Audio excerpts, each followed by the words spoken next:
നമസ്കാരം, കൊട്ടാരക്കര മീഡിയയിലേക്ക് സ്വാഗതം. കൊട്ടാരക്കര നഗരസഭയുടെ 2024-25 വർഷത്തെ വാർഷിക ബജറ്റ് അവതരണം ഇന്ന് കൊട്ടാരക്കര നഗരസഭയിൽ വെച്ച് നഗരസഭാ ചെയർമാൻ SR രമേശിന്റെ നേതൃത്വത്തിൽ നടത്തുകയുണ്ടായി.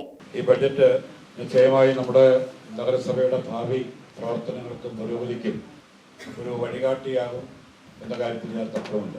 ബജറ്റുമായി ഉയർന്നു വരുന്ന വിമർശനങ്ങളും ഭേദഗതികളുമെല്ലാം നല്ല മനസ്സോടുകൂടി സ്വാഗതം ചെയ്യുക എന്നുള്ളതാണ് ഉദ്ദേശിക്കുന്നത്.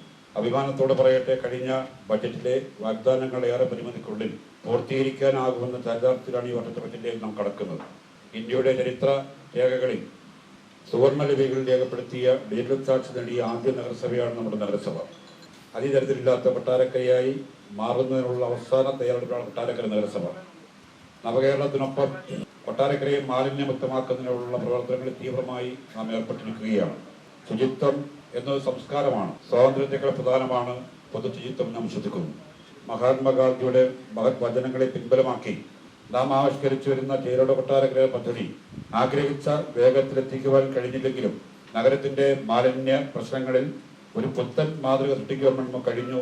CCTV ക്യാമറ സ്ഥാപിക്കൽ, ജന്മം കൊണ്ടും കർമ്മം കൊണ്ടും ശ്രദ്ധേയമായ ഒട്ടേറെ വ്യക്തിത്വങ്ങളെ കേരളത്തിന് സംഭാവന നൽകിയ നാടാണ് കൊട്ടാരക്കര. കൊട്ടാരക്കര എന്ന ദേശനാമത്തെ സ്വന്തം പേരാക്കി മാറ്റി അതുല്യ നടനായിരുന്നു ശ്രീ കൊട്ടാരക്കര ശ്രീധരൻ നായർ. കേരള രാഷ്ട്രീയത്തിലെ അധികാരന്മാരിൽ ഒരാളായ ശ്രീ R ബാലകൃഷ്ണപിള്ളയാണ് ഏറ്റവും അധികം കാലം കൊട്ടാരക്കര നിയമസഭാ മണ്ഡലത്തെ പ്രതിനിധീകരിച്ചത്.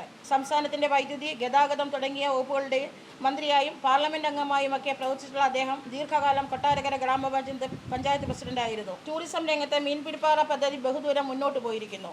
കേരളത്തിന്റെ ആദ്യകാല ഗ്രന്ഥശാലകളൊന്നായ CPKP വായനശാല മുതൽ നിരവധി ലൈബ്രറികളും കലാ സാംസ്കാരിക പ്രസ്ഥാനങ്ങളും കൊട്ടാരക്കരയിൽ സജീവമായുണ്ട്. നമ്മുടെ ഒരുപാട് പ്രോജക്റ്റുകൾ ഇവിടെ വായിച്ചു ഈ ബഡ്ജറ്റിൽ. അതിനകത്ത് ഒരു കാര്യം നമ്മൾ വിട്ടുപോയതാണ്. നിങ്ങളുടെ ഇതുകൊണ്ടല്ല, അത് വിട്ടുപോയതാണ്. കാര്യം കായിക രംഗത്ത് ഒരു ഗ്രൗണ്ട് അല്ലെങ്കിൽ എന്തെങ്കിലും ഒന്ന് നടപ്പിലാക്കുവാൻ നമുക്ക് ഈ ബഡ്ജറ്റിൽ പറഞ്ഞു. കായിക രംഗത്ത് ഉദാഹരണത്തിന് ഞങ്ങളുടെ ഐസ്ബുക്കിൽ ഒരു വോളിബോൾ കോർട്ടുണ്ട്. ആ വോളിബോൾ കോർട്ടിൻ്റെ ഒരു വികസന പ്രവർത്തനം നടത്താൻ ഞങ്ങൾ ഈ കൗൺസിൽ കൂടിയ ആദ്യം മുതലേ പറഞ്ഞുകൊണ്ടിരിക്കുന്ന ഒരു കാര്യമാണ്. ദയവായി അതൊന്ന് ഉൾപ്പെടുത്താൻ ശ്രമിക്കണം. അതുപോലെ കൊട്ടാരക്കര നഗരസഭയെ സംബന്ധിച്ച് ഒരുപാട് കാര്യങ്ങൾ ഉദ്ഘാടനം ചെയ്തിട്ടുണ്ട്. ഷാജി വരുന്ന സമയത്തും അതുപോലെ SR രമേശ് ഇരിക്കുന്ന സമയത്തും ഒക്കെ ഒരുപാട് പ്രോജക്റ്റുകൾ ഉദ്ഘാടനം ചെയ്യാൻ കഴിഞ്ഞിട്ടുണ്ട്. ഉദാഹരണത്തിന് പ്രൈവറ്റ് ബസ് സ്റ്റാൻഡ് ഉദ്ഘാടനം ചെയ്തു, അത് പണി ആരംഭിച്ചുകൊണ്ടിരിക്കുകയാണ്. മാർക്കറ്റ് അത് ഷിഫ്റ്റ് ചെയ്യാനുള്ള നടപടികൾ ആലോചിച്ചുകൊണ്ട് ഇരിക്കുകയാണ്. ഉടനെ നടക്കും. പിന്നെ നമ്മുടെ ഉഗ്രകുന്നിലുള്ള നമ്മുടെ ഈ ശ്മശാനത്തിന് കത്തിക്കുന്ന അതിൻ്റെ പ്രോജക്റ്റ് അതും ഏതാണ്ട് ഉദ്ഘാടനത്തിന് അടുത്ത് നിൽക്കുകയാണ്.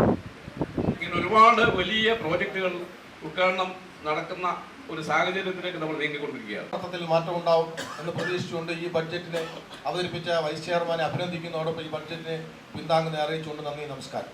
ഏറ്റവും നല്ലൊരു ബജറ്റാണ് ഇവിടെ നമ്മുടെ വൈസ് ചെയർമാൻ അവതരിപ്പിച്ചിട്ടുള്ളത്. നമ്മുടെ പൊതുഫണ്ട് ഉപയോഗിച്ചുകൊണ്ട് നല്ല രീതിയിലുള്ള വികസനങ്ങൾ ഏതൊക്കെ രീതിയിലൊക്കെ നടത്താം എന്നതിനെക്കുറിച്ച് മാതൃകാപരമായിട്ടുള്ള ഒരു ബജറ്റ് അവതരണമാണ് ഇവിടെ നടത്തിയിട്ടുള്ളത്. ആരോഗ്യ മേഖലയായാലും അതുപോലെ തന്നെ വിദ്യാഭ്യാസ മേഖലയായാലും ഭിന്നശേഷി മേഖലയായാലും ഇവിടെ എല്ലാം ഏതൊക്കെ രീതിയിൽ ഫണ്ട് വിനിയോഗിക്കാം എന്നൊരു കാര്യക്ഷമമായുള്ള ഒരു ബജറ്റാണ് ഇവിടെ അവതരിപ്പിച്ചിട്ടുള്ളത്.